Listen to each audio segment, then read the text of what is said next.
종목 분석으로 셀리드라는 종목을 보겠습니다. 역시 생소하신 분들이 조금 많으실 것 같은 종목인데요.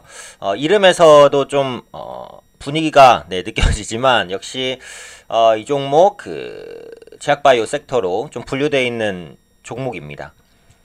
그래서 셀리드는 바이오 벤처 기업으로 출범을 했어요. 서울대학교 내에서 이제 출범을 했고요. 주로 영위하고 있는 사업은 이제 항암 면역 치료 백신 개발 사업입니다.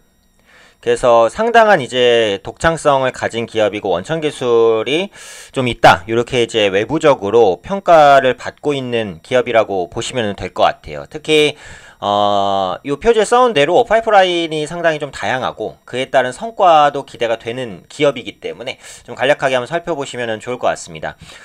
우선 셀리드 같은 경우 다양한 파이프라인을 가지고 있는데 특히 이제 두 개 정도 핵심적인 파이프라인이 있어요. BBAC C 라는 것과 그 다음에 BBAC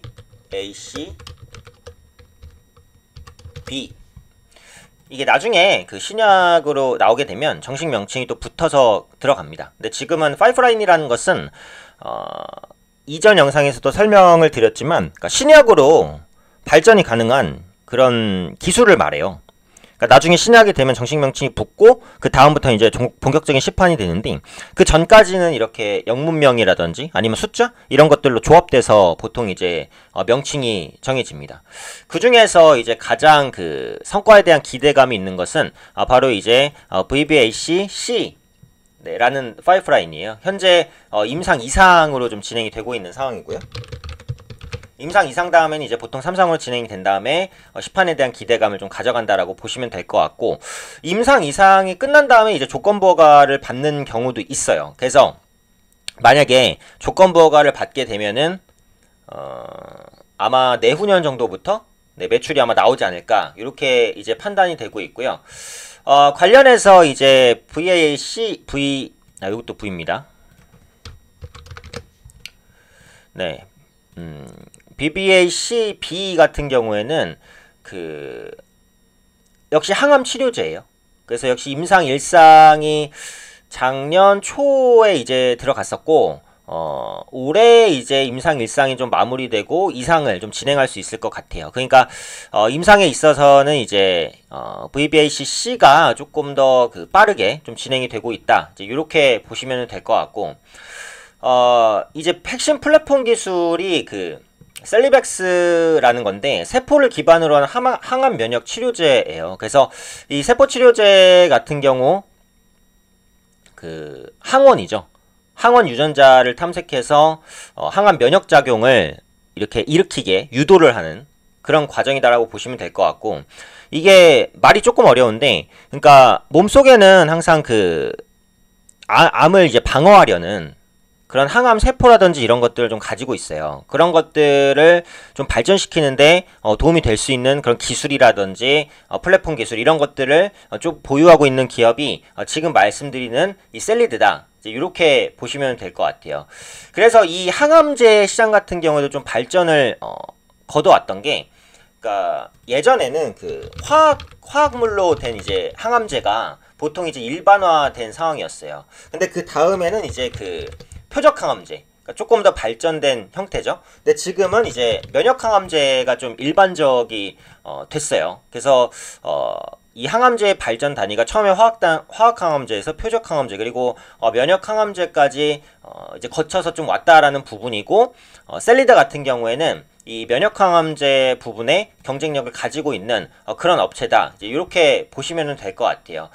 그래서 지금 셀리드 같은 경우 파이프라인이 풍부하다라는 말씀을 드렸어요. 그래서 크게 한 4가지 정도가 기대가 되는 부분이 있고, 임상을 보통 이제 국내에서 직접 진행을 합니다. 그래서 생산까지 해 나갈 수 있을 것으로 좀 기대가 되고 있고, 또 해외 시장 진출을 위해서 R&D라든지 이런 부분도 좀 적극적으로 추진할 것으로 이렇게 판단을 하고 있어요. 또 이전에 그 미국과 기술 이전 계약을 좀 맺기도 했거든요. 그러니까 어느 정도의 기술력은 좀 검증받은 그런 기업이 아닐까 이렇게 이제 판단을 하고 있습니다. 그래서 지금 말씀드리는 이 BBACC 이게 이제 가장 관건이에요. 앞으로도 이 부분의 성과가 어떻게 진행이 되냐에 따라서 셀리드의 주가에도 큰 영향을 미칠 것으로 보여지고 있는 상황이죠. 그래서 조건부 허가가 이제 빠르면은 내후년 정도일 거로 보니까 아직은 멀었어요. 근데 주식이라는 게 보통 기대감을 선반영하면서 움직이기 때문에 그런 부분들 생각해 보시면 되겠고, 그러니까 결국은 이제 셀리드가 가장 빠르게 성과가 나오면은 2021년입니다. 내후년이라는 부분을 생각해 보시면 될 것 같고요. 그러니까 그 다음에 빠른 게 이제 VBAC-B예요. 역시 올해 초에 임상 이상이 들어갈 것으로 보여지고 있으니까 아마 허가 신청은 이거 같은 경우에는 빠르면 2022년, 그러니까 앞으로 한 3년 정도 뒤가 될 것으로 보입니다. 그래서 현재 시점에서는 위에 말씀드린 이 부분의 모멘텀에 의해서 주가가 움직일 수 있다라는 것이고, 요즘에 이제 제약바이오주들이 확실히 좀 순환매를 보이는 흐름들이 나타나는 것 같아요. 그런데 이제 모든 제약바이오주가 올라가는 건 아니고, 상승하는 제약바이오주는 상승도 나오고 급등도 나오고, 근데 또 약세를 보이는 제약바이오주는 또 약하단 말이에요. 그러니까 종목 선별이 좀 중요해 보입니다. 근데 제약주는 이제 기본적인 기업 분석이 어렵기 때문에 큰 틀에서 이제 분류를 하라고 앞서 영상에서 제가 말씀을 드렸었던 부분이에요. 그래서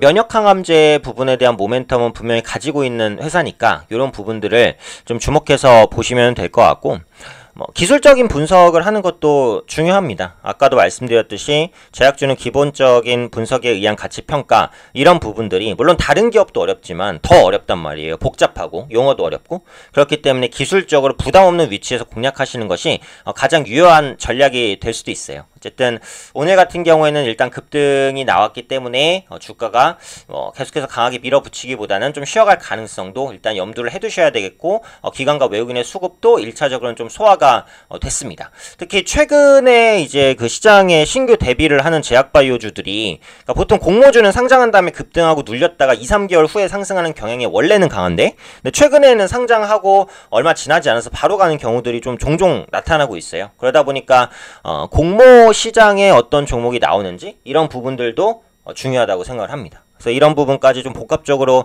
고려하시면서 대응하시면 좋겠고요. 셀리드에 대한 이제 간략한 종목 설명은 여기까지 말씀드리도록 하겠습니다.